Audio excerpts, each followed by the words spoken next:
Ikiwa ni tarehe 11 za mwezi wa 4 2026, saa 12 saa za Afrika Kati, saa 1 majira Afrika Mashariki. Hii ni Amka na Baraka1 TV na mimi ni Rajabu Wakili Kabonga.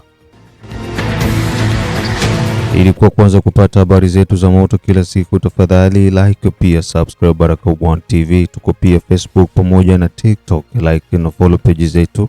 Na hivyo utakuwa kwanza kupata habari zetu za moto kila wakati, na kwanza ni muktasari wenyewe wa habari za moto. Fizi na Uvira, hali ya anza kuwa shwari sehemu mbalimbali baada ya mapigano makali kati ya magaidi wa M23 na vikosi vya serikali pamoja na wazalendo maeneo ya Abala, Kalingi, Pwenzero pamoja na Mikenge. Ituri, mahakama ya CPI kumsaka upya Thomas Lubanga baada ya mauaji na kuingiza watoto wadogo kwenye mipango ya wapiganaji. Kinshasa, serikali yapanga makubwa kwenye kikao cha 86 cha mawaziri. Serikali yapanga kufanya makubwa nchini Jamhuri ya Kidemokrasia ya Kongo. Kumbuka pia kuungana na Mwangaza TV ambako utaendelea kukutanana na baadhi ya matukio yote ambayo yanarindima kutoka mashariki mwa Jamhuri ya Kidemokrasia ya Kongo, na vilevile usikose kushiriki katika operation Saidia Muzalendo, na hivyo utakufanya kuweza kuchangia chochote ulichokuwa nacho kwa ajili ya kuwasaidia watu ambao wapo kwenye uwanja wa mapigano.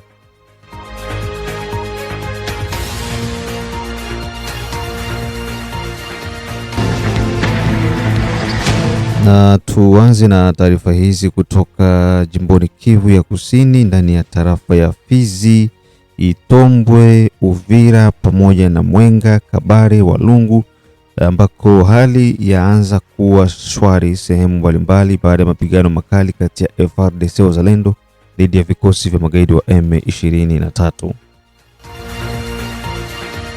Kwa sasa mazingira yanaonekana kuanza kurejea salama maeneo ambako hapo awali kulikuwa kuna ngome za magaidi wa M23, na baadaye maeneo hayo kuweza kukombolewa na vikosi tifu vya serikali FARDC pamoja na wazalendo.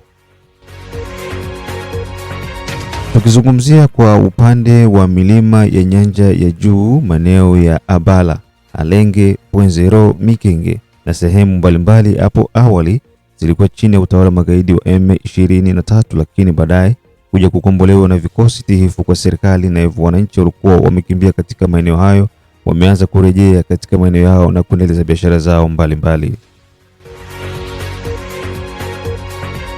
Utakumbuka tu kwamba katika hivyo vijiji soko zilikuwa haziwezi kufanya kazi, hospitali ziliweza kuporwa kila kitu na hivyo kubaki nyeupe, lakini serikali ya Jamhuri ya Kidemokrasia ya Kongo imeanza kuhamasisha wananchi na kuwarejesha katika maeneo yao mdogo mdogo, huku pia huduma za afya na huduma za soko zikianza kufanyika mdogo mdogo licha ya mambo mengi yaliyopitia kutoka katika hayo maeneo. Ripoti kamili huyu hapa Rafael Roger Seko.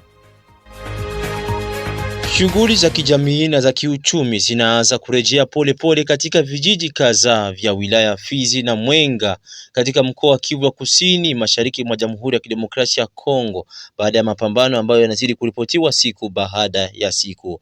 Ni baada tu ya kipindi cha ukosefu wa usalama kilichosababishwa na uwepo wa waasi wa M23 Twirwaneho na Red Tabara Gumino katika maeneo ya tarafa la Fizi na Mwenga.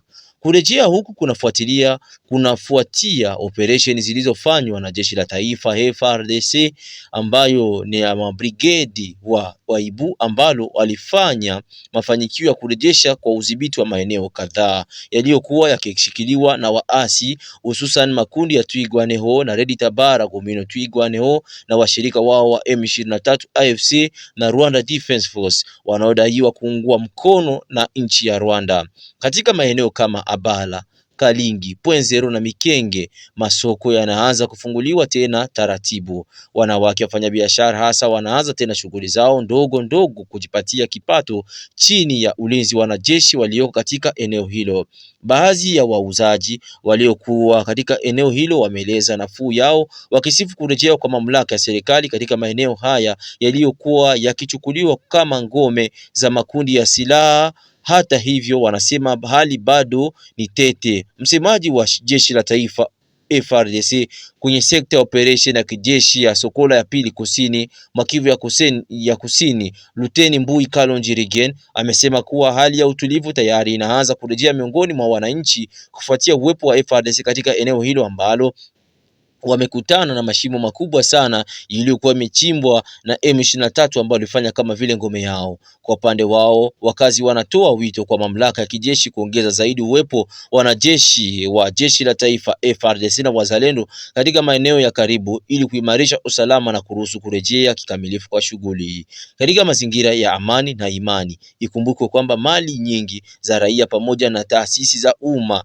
kama vile hospitali kuu ya rufaa ya Mikenge na redio ya kijamii ya Mikenge na nyingine nyingi zilizoharibiwa, kuporwa na kuvunjwa, huku mali nyingine zilichukuliwa na vikosi vya ulinzi vya Rwanda pamoja na washirika wao wa M23 AFC na Twirwaneho wakati wa kujiondoa kwa katika eneo hilo. Les activités socio-économiques reprennent progressivement dans plusieurs villages du territoire de Fizi, en province du Sud Kivu, après une période d'insécurité marquée par la présence de groupes armés. Cette reprise intervient à la suite des opérations menées par les forces armées de la République démocratique du Congo qui ont réussi à reprendre le contrôle de plusieurs entités autrefois occupées par des rebelles, notamment le groupe Twirwaneho et Red Tabara allié au M23/RDF. Dans des localités telles qu'Abala, Kalingi, Ponzero et Mikenge, le marché rouvre progressivement. Deux femmes commerçantes en particulier recommencent à exercer leurs petites activités génératrices des revenus sous la surveillance de militaires déployés dans la zone. Certaines vendeuses rencontrées sur place ont exprimé leur soulagement, saluant le retour de l'autorité de l'État dans ces agglomérations jadis considérées comme de bastions de groupes armés.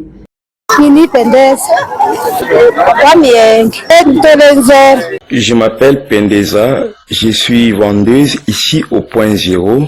Je demande aux autres habitants qui étaient avec nous, ayant fui le M23 AFC Twirwaneho, de retourner parce qu'il y a déjà la présence de FARDC ici et la sécurité est assurée.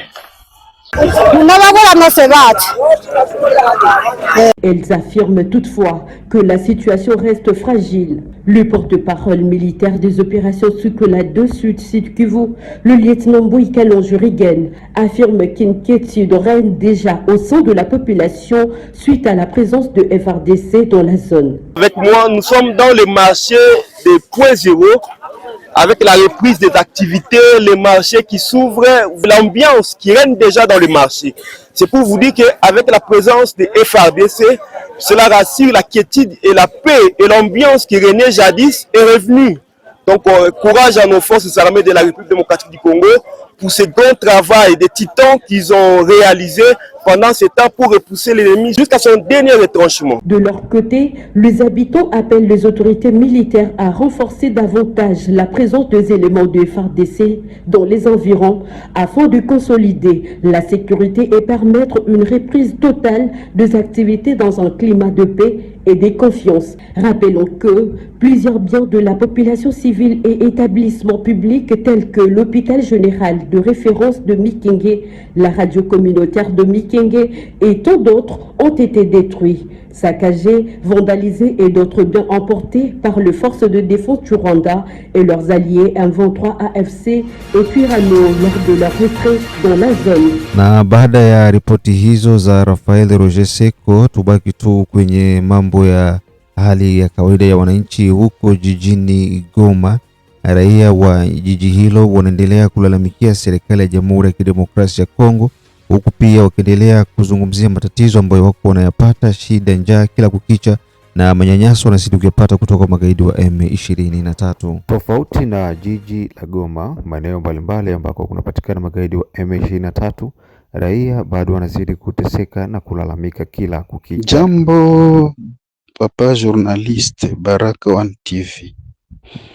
Bwana, mie niko na kuongelesha, niko mwingine banaitaka Kajeje. Kajeje ni inakwaka karibu na parke ya Kahuzi Biega. Meiko saa hii vita huku njo lishawakilia. Ba M23 banasumbua watu sana sana kabisa, banasumbua sana watu depuis mardi.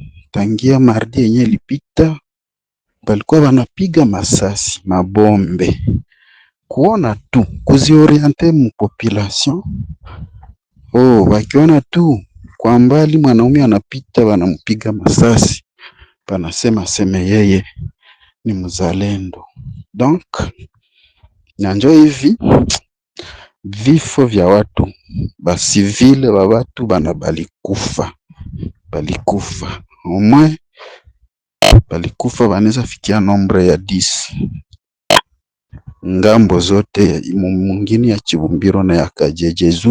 Zile nyingine ziko ni majirani, ni huko Kabare huko kusidi Kivu, njo huko tunateswa.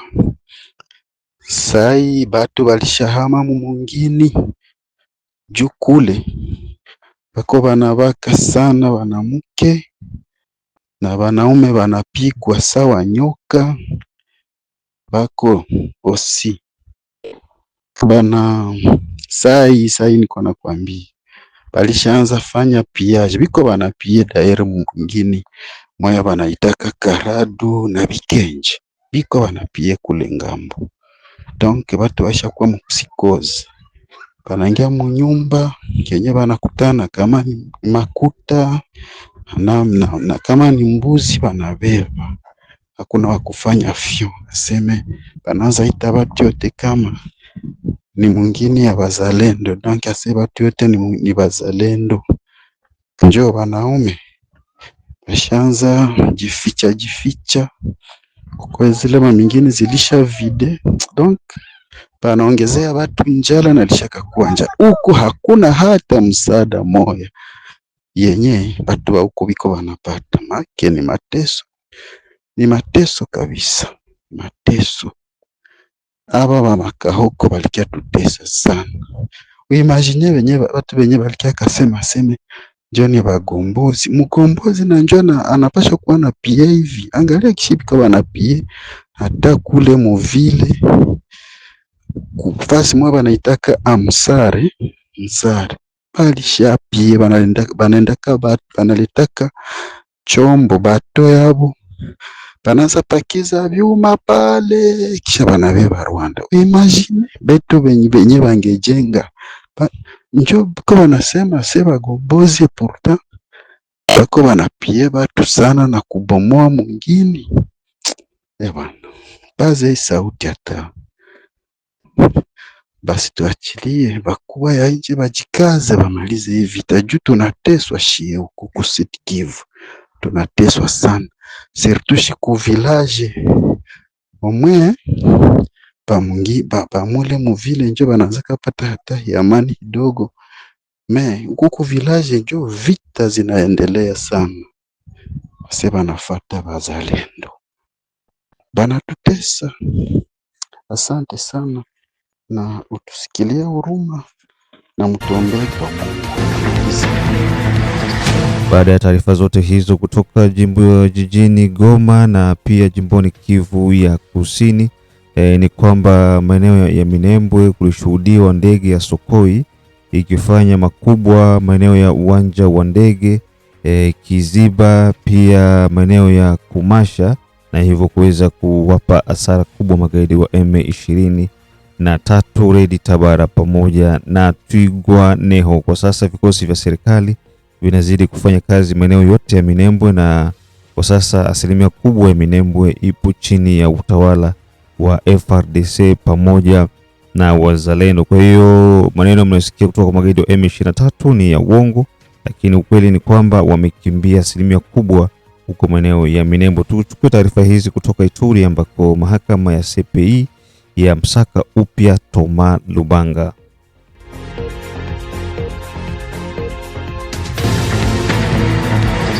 Mahakama ya kimataifa The Hague maarufu CPI imeanza kumsaka upya alikuwa mshutumiwa wa mauaji na pia kuwaingiza watoto wadogo katika jeshi Bwana Thomas Lubanga, ambaye pia ni kiongozi wa kundi jipya la kigaidi la SRP linalofanya kazi huko mkoani Ituri.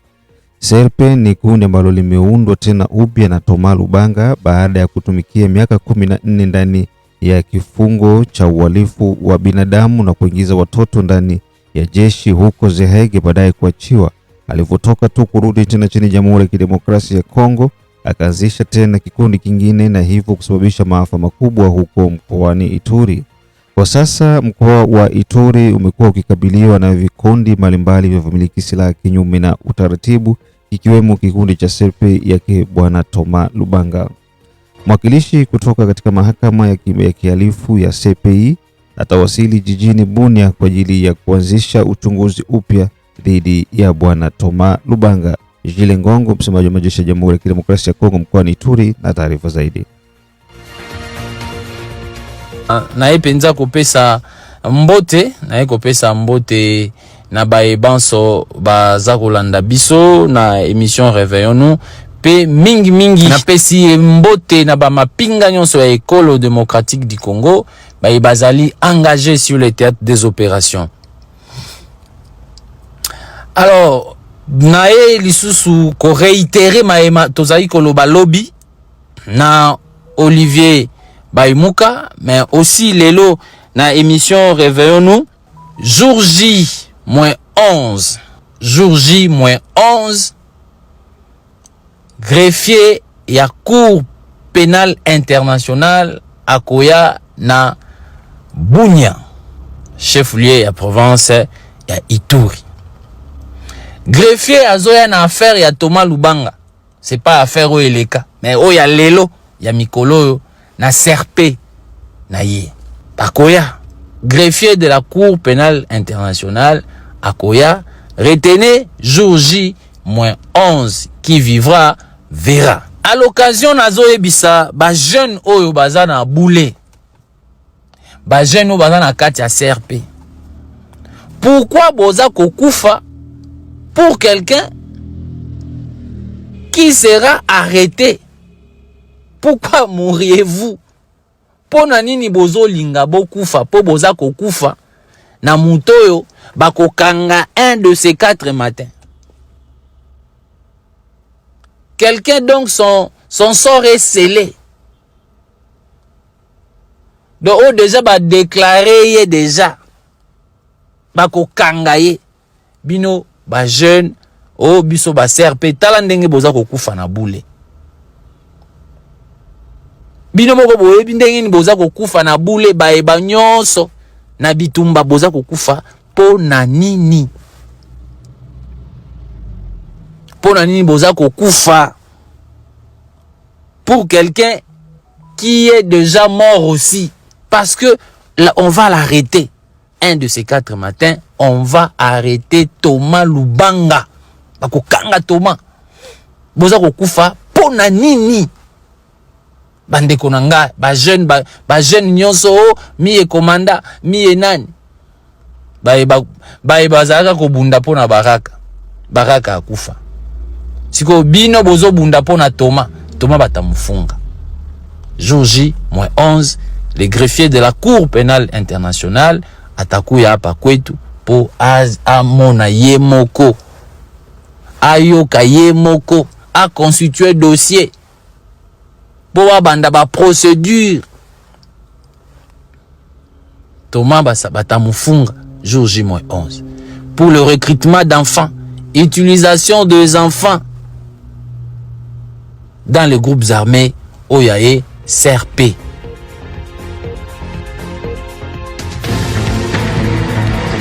Uko na zidi kufuata matangazo yetu ya Amka na Baraka1 TV kutoka mashariki mwa Jamhuri ya Kidemokrasia ya Kongo, tarehe 11 mwezi wa 4 2026 saa 12 saa za Afrika Kati, moja majira ya Afrika ya Mashariki. Matangazo yetu tunafuata kutoka Australia, kutoka Canada, kutoka USA, Europe Central pamoja na East Africa na wale wote ambao kwa maeneo ya Afrika ya Kusini. Ishiri Kizenga Tembele, King Sele Kizabe Ayeba, Mashaka Ayamba, Didone Butoto, Biondo Kilamba Mao, mzee wa state ya Maine, Kita, Da Feza, Da Letesha, Da Asha, Da Arwen, ya Haya Hussein kutoka Dar es Salaam. Wote hao wakiwa nasikiliza Baraka1 TV, Jacques Baguma, Asimwe Baguma, Samuel kutoka Czech Republic, Ramake Afrika Kusini, Mohamed Papira Jab Afrika Kusini, Asokolo Ayeba pia na Mashaka Ayamba.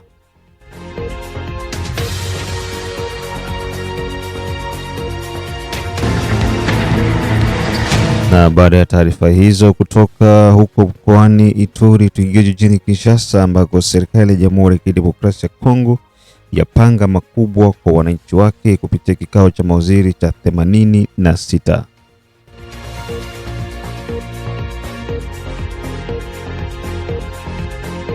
Serikali ya Jamhuri ya Kidemokrasia ya Kongo kupitia kikao cha 86 cha mawaziri imeweza kupanga mikakati mingi kwa ajili ya kuboresha maisha ya wananchi wake. Kwanza, Rais wa Jamhuri ya Kidemokrasia ya Kongo aliweza kusimamia kikao hicho kwa kutambua rasmi mji wa Nkamba kuwa kama mji mtakatifu. Nkamba ni mji ambako kulianzishwa kanisa la Kimbangu. Kanisa hilo ambalo lilikuwa linaongozwa na mwanzilishi mkubwa Simon Kimbangu aliyeuliwa kikatili na wakoloni. Pia serikali ya Jamhuri ya Kidemokrasia ya Kongo kupitia Wizara ya Ndani pamoja na Wizara ya Ulinzi wamepangilia kuweza kupunguza uhalifu kwa njia mbalimbali, ikiwa pia kuwasiliana na wamiliki wa mitandao ya simu kwa ajili ya kuboresha kikosi maalum kitakachoshughulikia kupunguza laini za watumiaji wa simu.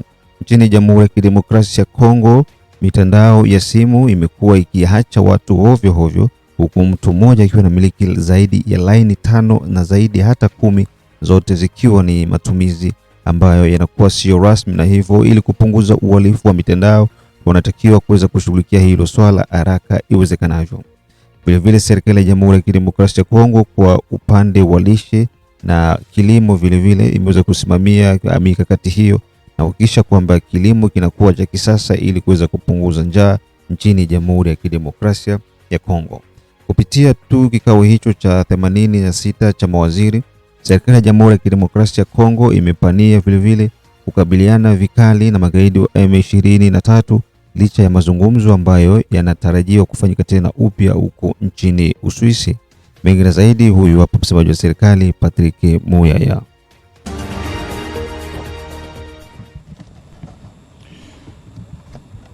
Compte rendu de la 85e réunion du Conseil des ministres. Le président de la République, chef de l'État, a présidé ce vendredi 10 avril 2026 la 86e réunion ordinaire du Conseil des ministres. 4 points étaient inscrits à l'ordre du jour, à savoir 1. Communication du président de la République, chef de l'État. 2. Points d'information. 3. Approbation d'un relevé des décisions du Conseil des ministres. Et 4. Enfin, examen et adoption de textes. La communication du président de la République a porté sur 3 points principaux, à savoir 1. De la reconnaissance du statut de ville sainte à la cité d'Nkamba. Le président de la République tient à sa volonté de faire de la cité d'Nkamba une ville sainte, telle que déclarée solennellement lors de sa participation à la commémoration du 6 avril 2026. Cela fait également suite aux multiples demandes formulées par les responsables de l'église kimbanguiste, tant lors des échanges directs avec lui-même que par l'entremise des émissaires en audience pour la reconnaissance officielle de ses statuts. Il a rappelé que la cité d'Nkamba, située dans la province du Congo central, constitue l'un des hauts lieux spirituels et historiques le plus important de la République démocratique du Congo. Ces lieux d'origine de la mission spirituelle de Simon Kimbangu, Kamba est reconnu par de millions de fidèles comme la Nouvelle Jérusalem et représente aujourd'hui le centre mondial de pèlerinage de l'église kimbanguiste. En effet, chaque année, cette cité accueille de pèlerins venus de toutes les provinces de notre pays ainsi que de nombreux fidèles provenant de plusieurs régions du monde. Ces rayonnements spirituels exceptionnels confèrent à cette cité une importance religieuse, culturelle et patrimoniale majeure pour notre nation. Ils rappellent le courage spirituel, la dignité et la résistance morale incarnée par le prophète Simon Kimbangu, dont les messages de foi, de justice et d'émancipation a profondément marqué l'histoire de notre nation et contribué à l'éveil de la conscience africaine face aux injustices de l'époque coloniale. Le président de la République a souligné qu'une telle reconnaissance vise notamment à préserver le caractère spirituel de ces sites, à organiser les activités de pèlerinage, à protéger son patrimoine religieux et à promouvoir son rayonnement international. Dans cette perspective, il a engagé les gouvernements à enclencher dès à présent les processus devant conduire à la reconnaissance du statut de ville sainte à la cité d'Nkamba. Élargi au ministère de Postes et Télécommunications, la RPTC ainsi qu'aux opérateurs de télécom, les analyses menées ont mis en évidence des recours massifs au service des télécoms par les auteurs des actes criminels. Dans l'attente de la mise en œuvre effective du fichier national d'identification, il apparaît indispensable d'adopter des mesures urgentes, pragmatiques et immédiatement applicables. Il s'agit entre autres de définir des exigences renforcées et obligatoires d'identification pour l'acquisition de cartes SIM, de formuler des mesures visant à limiter le nombre de cartes SIM par individu, d'élaborer une stratégie nationale de relance de la campagne d'identification et de sensibilisation des abonnés incluant les zones rurales, de formuler des dispositions spécifiques relatives à l'identification des abonnés étrangers. Au chapitre des sinistres et catastrophes, un naufrage a été signalé dans la province du Congo central et une pluie torrentielle a fait des dégâts matériels et humains, respectivement le 4 avril dans la province de Mai-Ndombe et le 5 avril dans la province du Sud Kivu. Toujours sur ces chapitres sécuritaires, le vice-premier ministre, ministre de la Défense nationale, a fait le point de la situation opérationnelle, principalement dans les provinces du Nord Kivu, du Sud Kivu et de l'Ituri. Il a été complété pour la partie concernant le Congo central, la ville-province de Kinshasa et les ex-provinces du Grand Bandundu par le ministre délégué chargé des anciens combattants qui a le lead du gouvernement dans les traitements de la question des Mobondo. Au sujet plutôt de la situation épidémiologique, le ministre de la Pêche, représentant le ministre de la Santé publique, a présenté la situation sanitaire dans le pays, caractérisée essentiellement par l'épidémie de choléra. On a noté une très légère baisse des cas suspects, passant de 1161 à 1157, avec 12 décès enregistrés, soit une létalité de 1% contre 0,5% la semaine précédente. La notification du nombre des cas est toujours au-dessus de la barre de 1000 cas par semaine. La province du Sud Kivu reste la plus touchée au cours de cette semaine avec 234 nouveaux cas suspects et 6 décès. Dans la ville-province de Kinshasa, 51 nouveaux cas suspects et aucun décès ont été rapportés durant cette semaine, contre 89 cas et aucun décès à la 12e semaine. Par ailleurs, depuis le 23 mars 2026, des cas suspects de choléra sont notifiés dans la prison de Mbanza-Ngungu suite au transfert des détenus en provenance des cachots de Luozi. Au 8 avril 2026, les cumuls s'élèvent à 160 cas, dont 13 décès au total. 2 pavillons sont touchés sur 11 que compte la prison. Plusieurs actions sont en cours pour la prise en charge de cette situation. Note d'information relevant du secteur de transport et voies de communication. Le vice-premier ministre, ministre de Transport et Voies de Communication, a présenté au Conseil le Plan national de sécurité routière PNSR. Il a indiqué que l'élaboration de ces plans nationaux s'inscrit dans la mise en œuvre de l'instruction du président de la République et vise à lutter contre les accidents des circulations routières qui causent des lourdes pertes en vies humaines et endeuillent les familles. L'examen du diagnostic de sécurité routière relève de manière non exhaustive des constats majeurs qui permettent d'identifier les causes profondes des risques routiers et d'orienter les priorités d'action en matière de prévention et de régulation. Au nombre de ces constats, ici est de relever l'état des engins, le cadre légal et réglementaire, les facteurs humains et l'état des infrastructures routières. Plus explicitement, les PNSR visent la réduction de moitié du nombre de morts sur les routes à l'horizon 2030.